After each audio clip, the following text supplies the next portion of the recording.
রাজধানীর উত্তরায় দিয়াবাড়ি এলাকায় মাইলস্টোন কলেজ ক্যাম্পাসে একটি ভবনে বাংলাদেশ বিমান বাহিনীর একটি প্রশিক্ষণ বিমান বিধ্বস্ত হয়েছে। এই ঘটনায় এখন পর্যন্ত একজনের মরদেহ উদ্ধার হয়েছে, বহু হতাহতের শঙ্কা। বেসামরিক বিমান পরিবহন ও পর্যটন মন্ত্রণালয়ের জনসংযোগ কর্মকর্তা বিষয়টি নিশ্চিত করেছেন। এই ঘটনায় হতাহতের বিষয়ে জানতে চাইলে ফায়ার সার্ভিস কন্ট্রোল রুম থেকে জানানো হয়েছে, উদ্ধার অভিযান এখনও চলছে। ঘটনাস্থলে আনুষ্ঠানিক ব্রিফিং না হওয়া পর্যন্ত হতাহতের বিষয়ে নিশ্চিত করে কিছুই বলা সম্ভব নয়।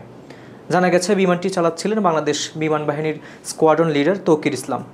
পাইলটের বর্তমান অবস্থা সম্পর্কে জানতে তার এক সহকর্মীকে জিজ্ঞাসা করা হলে তিনি এ বিষয়ে নিশ্চিত করে কিছুই বলতে পারেননি।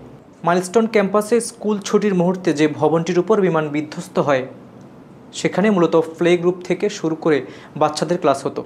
এদিকে আইএসপিআর সূত্র জানিয়েছে, বাংলাদেশ বিমান বাহিনীর F-7 BGI প্রশিক্ষণ বিমানটি আজ বেলা 1টা 6 মিনিটে উড্ডয়ন করে।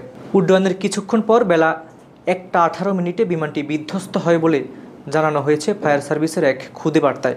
খবর পেয়ে 1টা 22 মিনিটে ফায়ার সার্ভিসের সদস্যরা ঘটনাস্থলে পৌঁছায়। হাবিবুর রহমান নিশান, খবর সংযোগ।